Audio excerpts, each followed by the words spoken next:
Hello दोस्तों, अपने YouTube channel automation fever के एक नए वीडियो एपिसोड में हम आपका स्वागत करते हैं। लास्ट दो वीडियोज में हम एग्जीक्यूशन लॉग जनरेट करना सीख रहे थे। अगर आप डायरेक्टली इस वीडियो पर आए हैं तो हम आपको रिकमेंड करेंगे कि आप हमारी पिछली दो वीडियो देख लीजिएगा। उन दोनों वीडियो का लिंक आपको नीचे इस वीडियो के डिस्क्रिप्शन में और ऊपर आई बटन पर मिल जाएगा। अपनी लास्ट वीडियो में हमने ईच एलिमेंट प्रेजेंट मेथड का यूज सीखा था कि उससे कैसे हम चेक कर सकते हैं कि एक वेब एलिमेंट किसी वेबसाइट पर अवेलेबल भी है या नहीं जब हम वेब ऑटोमेशन कर रहे हैं।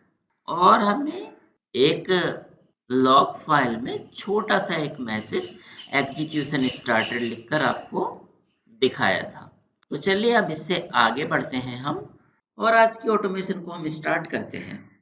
जैसे कि मैंने अपनी लास्ट वीडियो में आपको बताया था कि जब हम लॉग राइट कराते हैं तो तीन चीज़ों का हमें ध्यान रखना है। सबसे पहला हमें लॉग फाइल में लिखना है कि जो स्टेप आपने परफॉर्म कराया है वो सक्सेस है या फेल हुआ है। दूसरा, किस टाइम उस स्टेप को हमने परफॉर्म किया था। और तीसरा, जो भी हमारा लॉग मैसेज है वो हम राइट करा सकते हैं। तो इन तीन चीज़ों का हमें ध्यान रखना होता है जब हम एक लॉग फाइल में लॉग राइट कराते हैं। तो चलिए इन तीनों बातों का ध्यान रखते हुए इस लॉग मैसेज को हम जनरेट कराते हैं। तो सबसे पहला हमें देना होगा स्टेटस कि जो स्टेप हमने परफॉर्म किया है वो पास हुआ क्या फेल। उसके लिए नेमिंग कन्वेंशन होती है कि अगर वो पास हुआ है तो हम सक्सेस लिख देते हैं और फेल हुआ है तो एरर। और अगर वो फेल नहीं हुआ पर आप यूजर को वार्निंग देना चाहते हैं तो आप उसके लिए वार्निंग या वॉर्न लिख सकते हैं। तो ये स्टेप हमने क्या किया, इस स्टेप पर एग्जीक्यूशन हमने स्टार्टेड दिखाया है तो ये सक्सेस है। हम यहाँ पर लिख देंगे SUCCES सक्सेस, एक स्पेस देके कॉलन देंगे और उसके बाद हमको डेट भी लॉक करानी है जिसके लिए हम यूज करेंगे VBA के फॉर्मेट मेथड का। और एक्सप्रेशन क्या होगा, एक्सप्रेशन में हम दे देंगे अभी का टाइम VBA.now करके और किस फॉर्मेट में डेट राइट करानी है वो यहाँ पर दे देंगे। तो हम DD MM YY और R मिनट और सेकंड के फॉर्मेट में डेट को हम प्रिंट कराते हैं। और जहां हमने मैसेज दिया है उससे पहले एक स्पेस देके हम कॉलन दे देते हैं। ठीक है, तो ये हमारा फॉर्मेट रहेगा लॉग मैसेज जनरेट करने के लिए। तो क्या काम करते हैं, हम इसको कॉपी करते हैं और एक लॉग मैसेज यहाँ पर डालते हैं जब हमने वेबसाइट को ओपन कर लिया है। तो यहाँ पर हम लिख देंगे, ये भी सक्सेस हुआ है, टाइम यही रहेगा, सिर्फ हम यहाँ पर लॉग मैसेज चेंज कर देंगे। यहाँ पर हम लिख सकते हैं ओपन दी वेबसाइट। ये स्टेप क्या है, यहाँ पर हमने ईमेल एड्रेस एंटर कराया है इनपुट बॉक्स में। एंटर तभी कराया है जबकि ईमेल वाला इनपुट बॉक्स लोड हो चुका है। इसका मतलब अगर ईमेल वाला इनपुट बॉक्स लोड हो चुका है तो हम ये मान सकते हैं कि पेज सक्सेसफुली लोड हो चुका है। तो हम यहाँ पर लॉग टाइप करा सकते हैं, यहाँ पर हम टाइप करा सकते हैं लॉगिन पेज लोडेड सक्सेसफुली। और अगर ये ईमेल वाला इनपुट बॉक्स नहीं मिलता तो मतलब कि वेबसाइट लोड नहीं हुई है अच्छे से। तो हम यहाँ पर फिर शो करा देंगे failed to load login page. और क्योंकि ये स्टेप फेल हुआ है तो यहाँ पर हम सक्सेस की जगह एरर राइट कराएंगे। आगे बढ़ने से पहले इतनी ही ऑटोमेशन को एक बार हम रन कर लेते हैं। सो रन बटन पर हम क्लिक करते हैं, वेबसाइट हमारी ब्राउजर में लोड हुई और हमारे कोड ने ईमेल वाले इनपुट बॉक्स में ईमेल आईडी एंटर कर दी है। और साथ ही हम अगर लॉग्स वाले फोल्डर में आए तो आज के लिए ये लॉग फाइल जनरेट हुई है जिसको हम ओपन करें तो देखिए आप परफेक्टली हमारे लॉग जनरेट हुए हैं। सबसे पहले स्टेप का स्टेटस क्या है, वो फेल हुआ है या पास हुआ है, वो शो हो रहा है। फिर डेट के साथ हमने टाइम लॉग कराया है और फिर उस स्टेप का जो भी स्टेटस था वो हमने लॉग करा लिया है। मतलब कि लॉग बिल्कुल अच्छे से जनरेट हम कर पा रहे हैं। ठीक है दोस्तों, हमने ईमेल वाले फील्ड में ईमेल आईडी तो डाल दी है, अब पासवर्ड डालकर हमें लॉगिन बटन पर क्लिक कराना है।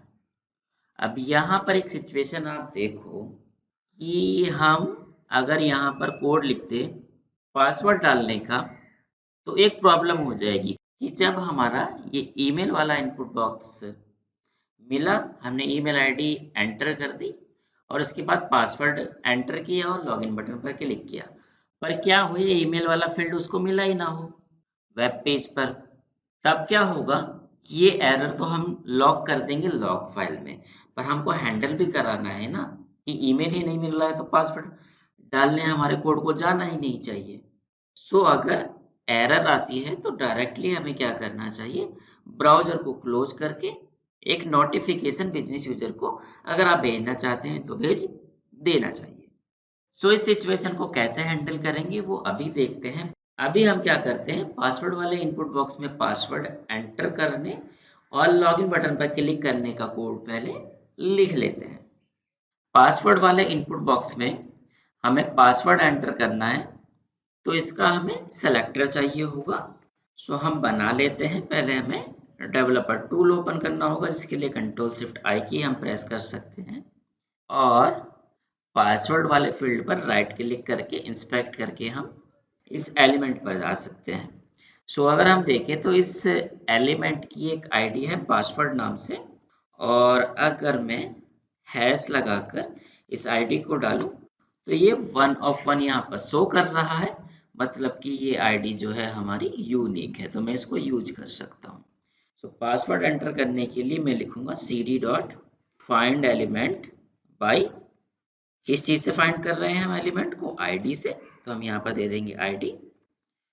और ये एक इनपुट बॉक्स है जिसमें हमें पासवर्ड एंटर करना है, तो हम सेंड कीज मेथड में जो भी पासवर्ड है वो डाल देंगे। हमारा पासवर्ड है ऑटोमेशन डॉट फीवर, जो कि हमने एक नोटपैड की फाइल में लिख कर रखा हुआ है। इसको यहाँ पर लाकर कर देते हैं पेस्ट। इसके बाद हमें क्लिक करना है लॉगिन वाले बटन पर, तो उसका सेलेक्टर भी हमको चाहिए होगा। लेफ्ट साइड में एक इंडिकेटर होगा, इस आइकॉन पे क्लिक करके लॉगिन वाले बटन को हम हाईलाइट कर देते हैं। सो अगर देखें तो ये एक बटन है और इस बटन का एक एट्रीब्यूट है सबमिट, जो कि हम यूज कर सकते हैं। तो एक्सपाथ बना लेते हैं इसका। सो सेलेक्टर्स हब में आ जाते हैं। सेलेक्टर्स हब की एक एक्सटेंशन है जो कि हमने क्रोम ब्राउजर में इंस्टॉल की थी। आप भी अगर सेलेक्टर्स हब का यूज करना चाहते हैं तो इसके एक्सटेंशन को अपने ब्राउजर में ऐड कर सकते हैं। हमें क्या बनाना है एक्सपाथ, तो हम डबल स्लैश लगाएंगे और सेलेक्टर्स हब ने हमें दे दिया ये एक बटन है और इसका क्या करना चाहते हैं, हम टाइप एट्रीब्यूट एक्सपाथ में यूज करना चाहते हैं, तो सजेशन में से टाइप हम सेलेक्ट कर लेंगे, एंटर की प्रेस करें तो यूनिक इसका सेलेक्टर बन गया। इसको कॉपी करके आ जाते हैं वीबी एडिटर में और यहाँ पर लिख देते हैं cd dot find element by XPath. XPath को यहाँ पर लाकर हम डाल देते हैं और फिर ये एक बटन है, इस पर हमें क्लिक कराना है, तो इसके लिए हम क्लिक मेथड का करेंगे यूज। ठीक है दोस्तों, साथ ही लॉग भी राइट करते चले जाते हैं। तो यहाँ तक हमने यूजर नेम और पासवर्ड दोनों एंटर कर लिए हैं। तो हम क्या करते हैं, इसको कॉपी करके यहाँ पर एक लॉग राइट करा लेते हैं। ये स्टेप हमारा सक्सेसफुल रहा है अगर उसने पासवर्ड एंटर कर दिया है तो। और यहाँ पर हमने क्या कर लिया है, हम यहाँ पर दिखा सकते हैं एंटर्ड यूजर क्रेडेंशियल्स।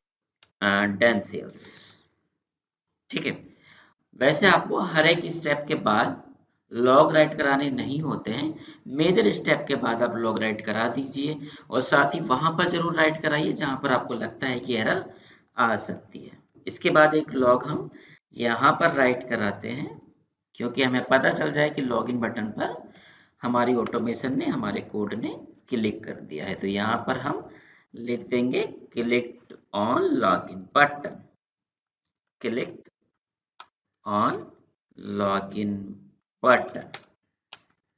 ठीक है। तो अगर अभी मैं इस ऑटोमेशन को रन करूं तो हमारा ये कोड परफेक्टली काम करेगा, क्योंकि अभी वेबसाइट भी स्लो नहीं काम कर रही है।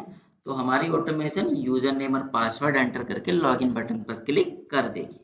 पर यहाँ पर मैं एक काम करता हूँ, ये जो ईमेल वाला मेरा सेलेक्टर है, एक आईडी है, इससे एम गायब कर देता हूँ, जिससे कि ये एक ऐसा सेलेक्टर बन जाएगा, ये एक ऐसी आईडी बन जाएगी जो वेब पेज पर हमारे अवेलेबल नहीं होगी। तो इस सिनेरियो में ये इस लॉग मैसेज को राइट करेगा और उसके बाद ये पासवर्ड वाले फील्ड में पासवर्ड एंटर करेगा और लॉगिन बटन पर क्लिक करेगा। जबकि इसको क्या करना चाहिए था, जैसे ही एरर आए तो इसको आगे पासवर्ड एंटर नहीं करना चाहिए था और ना ही लॉगिन बटन पर क्लिक करना चाहिए था।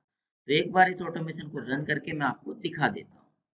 देखिए वेबसाइट हमारी लोड हुई ब्राउजर में, ईमेल वाला फील्ड उसे मिला नहीं तो ईमेल उसने एंटर नहीं की, और पासवर्ड वाला फील्ड मिल गया, उसने पासवर्ड एंटर कर दिया और लॉगिन बटन पर भी क्लिक कर दिया।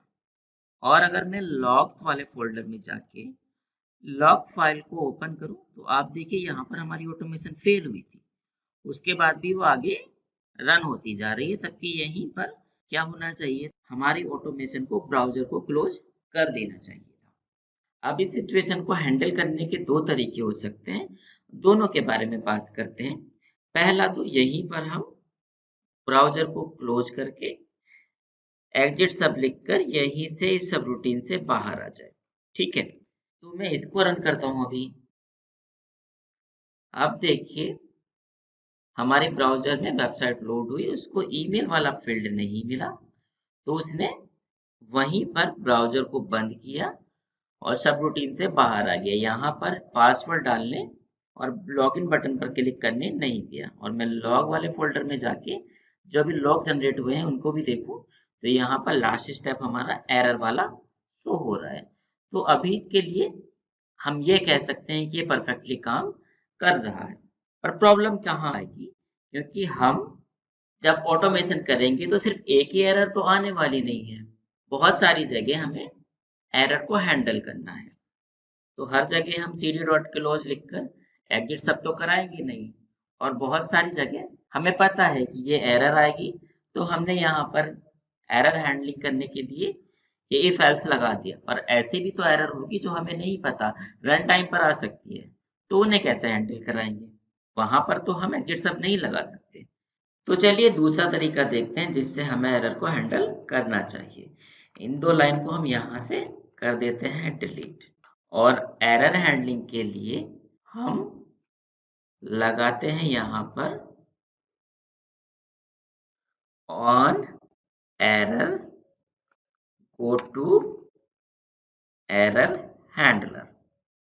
एक एरर हैंडलर ब्लॉक हम बनाएंगे, सी एरर हैंडलर वाला जो हमने ये नाम रखा है अपना एरर हैंडलर का, उसको कॉपी करके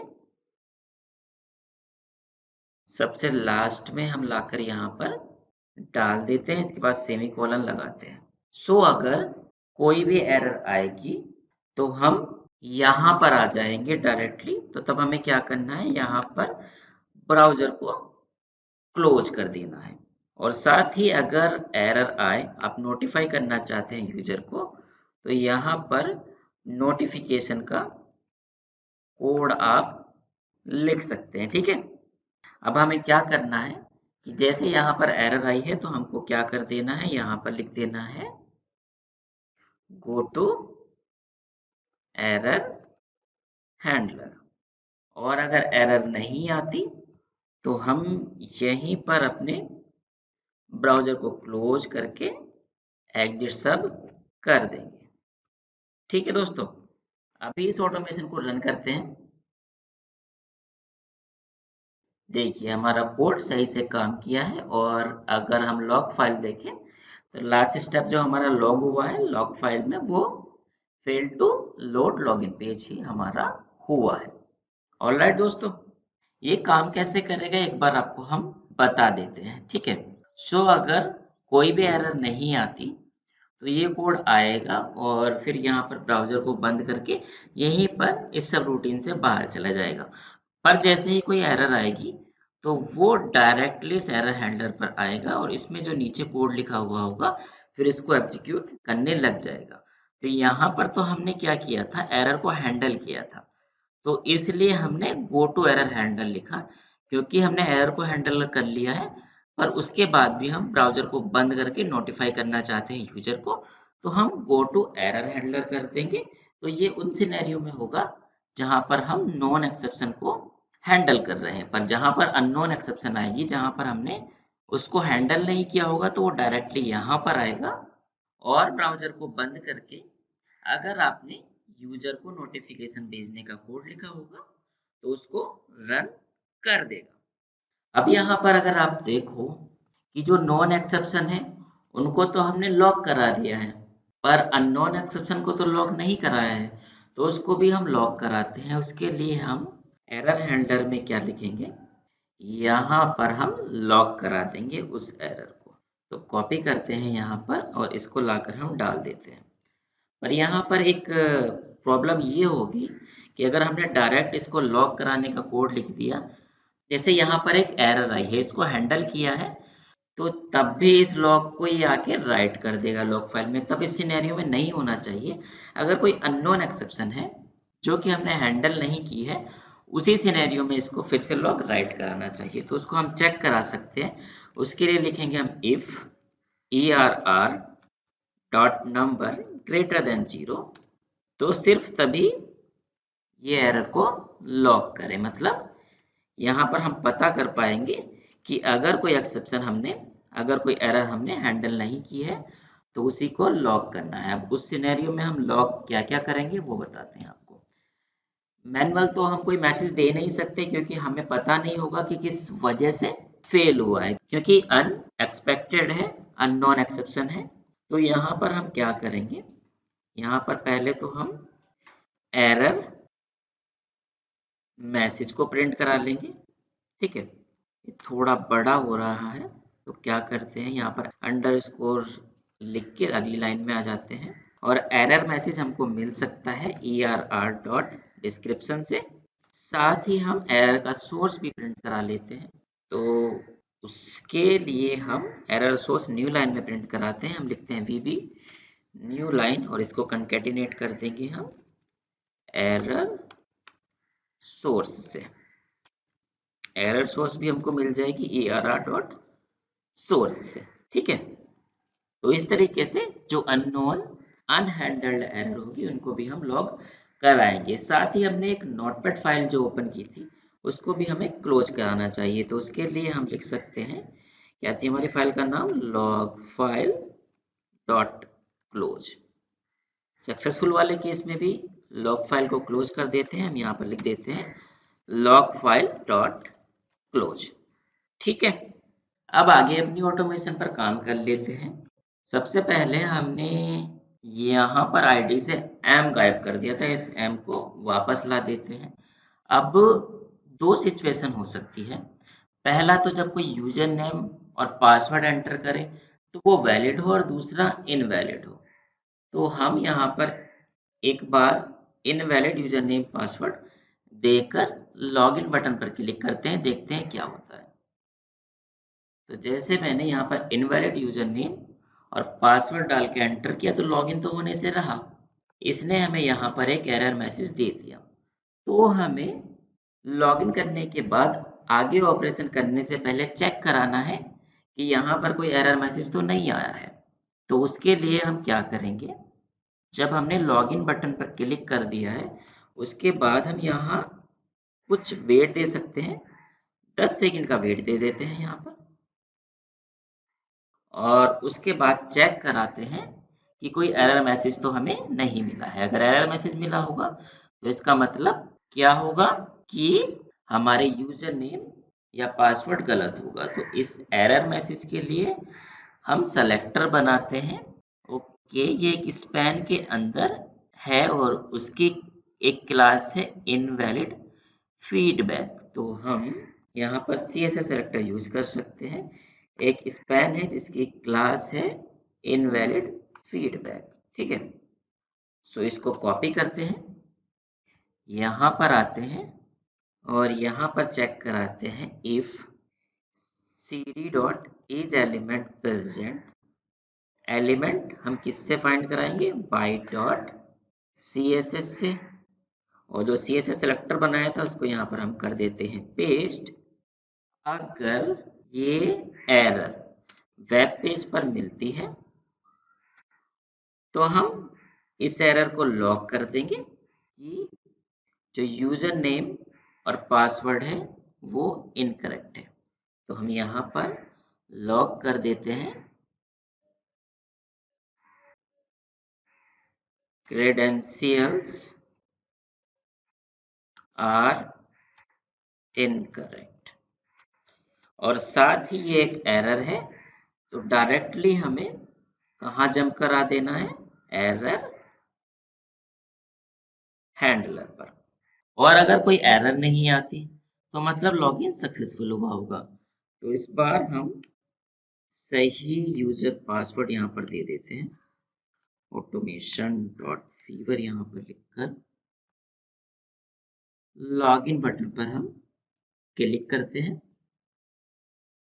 सो अगर यूजर नेम और पासवर्ड हमारा करेक्ट होगा तो लॉगिन कर जाएगा। ठीक है, अब लॉगिन करने के बाद हमें क्या करना था? इस यूजर ऑप्शंस पर माउस ओवर कराकर डाउनलोड क्लाइंट सपोर्ट वाले बटन पर क्लिक करना है। ठीक है, तो हम लॉगिन करने के बाद ये चेक करा लेते हैं कि ये बटन लोड हो चुका है कि नहीं। तो इसके लिए सेलेक्टर हम बना लेते हैं, इसको कर देते हैं इंडिकेट इस बटन को। और राइट, सेलेक्टर सब में आते हैं, ये एक बटन है और इसका हम टेक्स्ट मेथड यूज कर सकते हैं। टेक्स्ट इसलिए काम नहीं कर रहा है क्योंकि यूजर ऑप्शन से पहले एक स्पेस है, तो हम यहाँ पर एक स्पेस दे देंगे तो ये काम करने लगेगा। इस सेलेक्टर को कर लेते हैं कॉपी, आते हैं VB एडिटर में, और अगर इनवैलिड होगा तो इफ की कंडीशन काम करेगी, अगर इनवैलिड नहीं होंगे क्रेडेंशियल्स तो फिर हमें चेक कराना है if cd dot is element present by dot XPath से हम फाइंड करा रहे हैं, तो यहाँ पर दे देंगे एक्सपाथ। एक्सपाथ जो बनाया है वो यहाँ पर लाकर पटक देते हैं, और अगर ये एलिमेंट मिलता है तो हमारा पेज सक्सेसफुली लोड हुआ होगा। तो यहाँ पर हम लॉग करा देते हैं dashboard loaded successfully, dashboard loaded successfully. और क्योंकि ये स्टेप सक्सेस हुआ है तो यहाँ पर हम लिखवा देंगे सक्सेस। अगर लोड नहीं हुआ है सही से तो यहाँ पर एक एल्स की कंडीशन डाल देंगे, ऊपर से लॉग मैसेज को कॉपी करके नीचे ले आते हैं और यहाँ पर लिख देंगे फेल्ड टू लोड डैशबोर्ड। ठीक है, और यहाँ पर हमारी ऑटोमेशन फेल हो रही है तो यहाँ पर हम एरर लगा देंगे और अपने कोड को जंप करा देंगे एरर हैंडलर पर। ठीक है दोस्तों, अब अगर वो बटन मिलता है, कौन सा बटन है? ये यूजर ऑप्शन वाला, तो इस पर हमें माउस ओवर करना है। तो या तो इफ की कंडीशन में ही हम यहाँ पर कोड लिख सकते हैं या फिर इफ के बाद भी हम कोड लिख सकते हैं बाहर। हम बाहर लिख लेते हैं, इफ के बाद कोड लिखेंगे वो इसलिए चलेगा क्योंकि अगर एरर आती है तो यहीं से ये एरर हैंडलर पर पहुंच जाएगा, तो सक्सेस होगा तभी नीचे जाने वाला है। तो यहाँ पर हम माउस को होवर करने वाला कोड लिख लेते हैं इस बटन पर। उसके लिए हम लिखते हैं cd dot actions dot move to element. Element को यहाँ फाइंड करा लेंगे, इसके लिए हम लिख देंगे cd find element by XPath. XPath यहाँ पर लाकर पलटक देते हैं, ऊपर हमने डाला ही है एक्सपाथ, इसको यहीं से कॉपी करके हम यहाँ पर लाकर डाल देते हैं ब्रैकेट बंद करते हैं और अगर हम मूव कराते हैं एलिमेंट पे तो हमें परफॉर्म कराना जरूरी रहता है। और जब हम माउस होवर करेंगे इस यूजर ऑप्शंस वाले बटन पर तो ये एक मेन्यू ओपन होगा। इसमें हमें क्लिक करना है डाउनलोड क्लाइंट सपोर्ट वाले बटन पर। तो उसका सेलेक्टर हम बनाते हैं।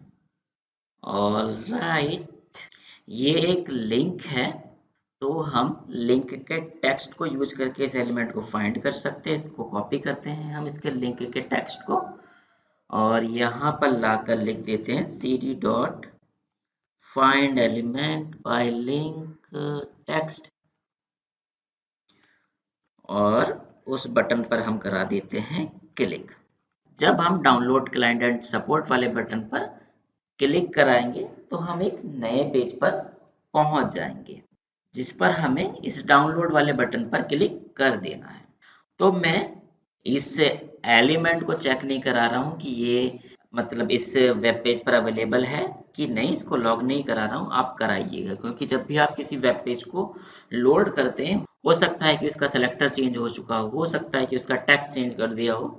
तो आप जब भी एक वेब पेज को लोड करें तो उसका जिस भी आप एलिमेंट पर काम करने जा रहे हैं चेक कर ले कि वो अवेलेबल भी है क्या नहीं। तो मैं नहीं करा रहा हूँ थोड़ा टाइम सेव करने के लिए, क्योंकि काफ़ी बड़ी वीडियो पहले ही हो चुकी है।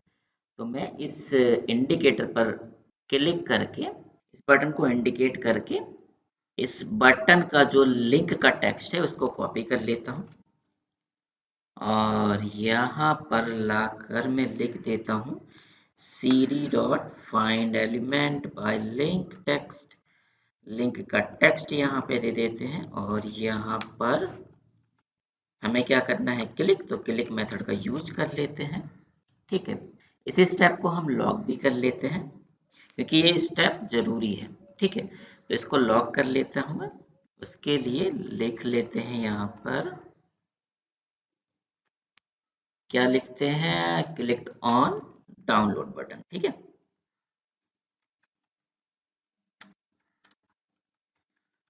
डाउनलोड बटन और ये सक्सेस है तो इसको कर देंगे हम सक्सेस और फिर थोड़ा सा वेट देंगे। 5 से 10 सेकंड का वेट हम यहाँ पर दे देते हैं जिससे ये फाइल डाउनलोड हो जाए। और उसके बाद हम चेक करा सकते हैं कि डाउनलोड फोल्डर में ये फाइल डाउनलोड हो गई है तो उसको लॉक करा देंगे। ठीक है, वो आप खुद से कर लीजिएगा। साथ ही एक काम और आपको करना है वो ये है कि मेल भेजने का कोड यहाँ पर इन्वोक करा लेना है। ठीक है, तो मैं इतनी ऑटोमेशन को क्या करता हूँ, जो मैंने मैक्रो बनाया है इसको ये जो बटन बनाया है इस पर कर लेता हूँ असाइन।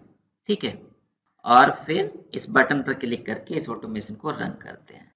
तो देखिए वेबसाइट लोड हुई, हमारी ऑटोमेशन ने यूजर नेम और पासवर्ड एंटर किया, लॉगिन वाले बटन पर क्लिक किया, उसके बाद माउस ओवर हुआ यूजर ऑप्शन वाले बटन पर और फिर डाउनलोड क्लाइंट एंड सपोर्ट वाले लिंक पर क्लिक करके फाइल को डाउनलोड किया। उसके बाद ये कुछ सेकंड वेट कर रहा है, उसके बाद ब्राउजर को बंद कर दिया और मैं लॉग वाले फोल्डर में जाऊं तो ये लॉग जनरेट हुए हैं जिसको हम ओपन करें तो देखिए सारे हमारे स्टेप सक्सेसफुल रहे हैं और हमारी लॉग फाइल बिल्कुल परफेक्टली जनरेट हुई है। कोई भी इसको देखे तो चेक कर सकता है कि किस टाइम कौन सा स्टेप परफॉर्म हुआ और उसका स्टेटस क्या था। अगर एरर आई होती तो एक यूजर भी इसको फाइंड कर सकता था कि किस वजह से ऑटोमेशन फेल हुई है। और जब एरर आती है तो एक डेवलपर को इन्वेस्टिगेशन करनी पड़ती है, तो वो भी लॉग फाइल को आके डायरेक्टली चेक कर सकता है कि क्या वजह थी जिसकी वजह से ये ऑटोमेशन उस टाइम फेल हुआ है। एक और चीज हमारी रह गई है कि कभी अगर हमारी ऑटोमेशन फेल होती है तो तब हमारे वीबीए के कोड को स्क्रीनशॉट लेकर एक फोल्डर है हमारा ये स्क्रीनशॉट वाला, इसमें स्टोर करा देना चाहिए। तो इसका भी कोड लिखते हैं, बहुत आसान है। उसके लिए हम लिखेंगे क्रोम ड्राइवर जो कि है हमारा cd डॉट टेक स्क्रीनशॉट और इसको करा देंगे सेव, जिसके लिए हम यूज करेंगे सेव एज का और यहाँ पर दे देंगे फाइल पाथ कि कहाँ पर आप इस स्क्रीनशॉट को सेव कराना चाहते हैं। मैं दे देता हूँ दिस वर्कबुक डॉट पाथ जो मेरा करंट फोल्डर है उसके अंदर ये स्क्रीन शॉट्स वाला फोल्डर है, इसका नेम कॉपी करके ले आते हैं, यहाँ पर डाल देते हैं। इस फोल्डर के अंदर मैं अपना स्क्रीनशॉट सेव कराता हूँ और स्क्रीनशॉट का नाम हम रख लेते हैं एरर स्क्रीनशॉट, और इसमें डेट टाइम भी डाल देते हैं किस टाइम स्क्रीनशॉट लिया। तो उसके लिए हम vba dot format vba dot now format दे देते हैं DDMMYYY_HHMMSS, और जो मेरा स्क्रीनशॉट है उसको मैं सेव कराना चाहता हूँ डॉट PNG एक्सटेंशन के साथ। ओके, अब एक काम करते हैं, हमने यूजर नेम और जो पासवर्ड दिया है उसको कर देते हैं हम इनकरेक्ट। सो ये पासवर्ड है हमारा, इसको कर देते हैं हम इनकरेक्ट, साथ ही यूजर नेम को भी हम गलत कर देते हैं। ठीक है, एक और काम हमको करना होगा कि हमने स्क्रीनशॉट लिया है उसके बाद लॉग भी यहाँ पर जनरेट करा देने चाहिए, जिसमें हमें स्क्रीनशॉट का पाथ लॉक करा देना चाहिए, वरना यूजर को कैसे पता चलेगा कि ये स्क्रीनशॉट कहाँ पर सेव है। साथ ही स्क्रीनशॉट जब हम मेल भेजेंगे यूजर को तो उसमें भी ये स्क्रीनशॉट हमें चिपका देना है मेल में। ठीक है, ये स्टेप सक्सेस है क्योंकि स्क्रीनशॉट तो हमने सक्सेसफुली ले लिया है। और यहाँ पर हम लिख देंगे स्क्रीनशॉट पाथ, और स्क्रीनशॉट पाथ हमारा हमको ऊपर से मिल जाएगा, ये हमने दिया ही है कहाँ पे सेव कराया है। तो इस पाथ को यहाँ से हम कर लेते हैं कॉपी और यहाँ पर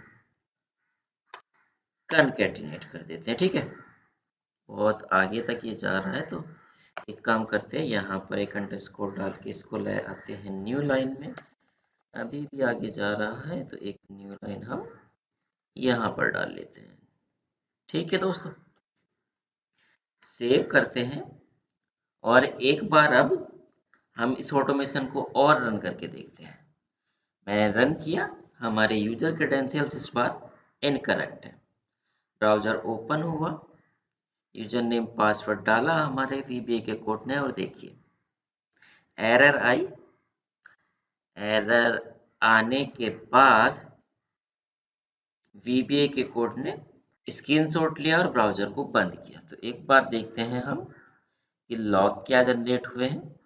तो अगर आप देखो तो लॉग में हमारा यहाँ पे एरर आई है और एरर के बाद हमें स्क्रीनशॉट एक मिल गया है जिसको हम यहाँ से कॉपी कर सकते हैं और स्क्रीनशॉट ओपन कर सकते हैं, या फिर जैसे कि हमें पता है स्क्रीनशॉट हमारा स्क्रीनशॉट्स वाले फोल्डर में होगा, और क्योंकि अभी हमारे पास एक ही स्क्रीनशॉट है तो हम आकर चेक कर सकते हैं। अगर जैसे इस फोल्डर में जब मल्टीपल टाइम ये ऑटोमेशन रन होगी तो यहीं पर आके स्क्रीनशॉट सेव होने वाले हैं, तो तब हमें वहां से पाथ लेकर इस स्क्रीनशॉट को ओपन कर लेना है। तो हम यहीं से डबल क्लिक करके इस स्क्रीनशॉट को ओपन करें तो आप देखिए हमें पता चल रहा है इस स्क्रीनशॉट में कि यूजर क्रेडेंशियल्स गलत है और ये एरर मैसेज भी यहाँ पर शो हो रहा है। तो दोस्तों, इस तरीके से टेक स्क्रीनशॉट मेथड का यूज करके आप अगर कोई एरर आ रही है तो स्क्रीनशॉट सेव करा सकते हैं। साथ ही अगर सक्सेस केसेस में भी कहीं पर आपको स्क्रीनशॉट लेना हो तब भी आप लेकर सेव करा सकते हैं। तो दोस्तों, आज के लिए इतना ही। आज की वीडियो में हमने बहुत सारी नई बातें सीखी, जैसे कि एक ऑटोमेशन करते हुए किस किस तरीके से हमें एरर हैंडलिंग करनी चाहिए और नॉन एंड अननोन एक्सेप्शन को किस तरीके से हैंडल कराना चाहिए। साथ ही जब एक एरर आती है हमारी, वो एरर आपकी चाहे नोन हो चाहे अननोन हो, किस तरीके से आप उसका स्क्रीनशॉट लेकर सेव करा सकते हैं। तो दोस्तों, आज के लिए इतना ही।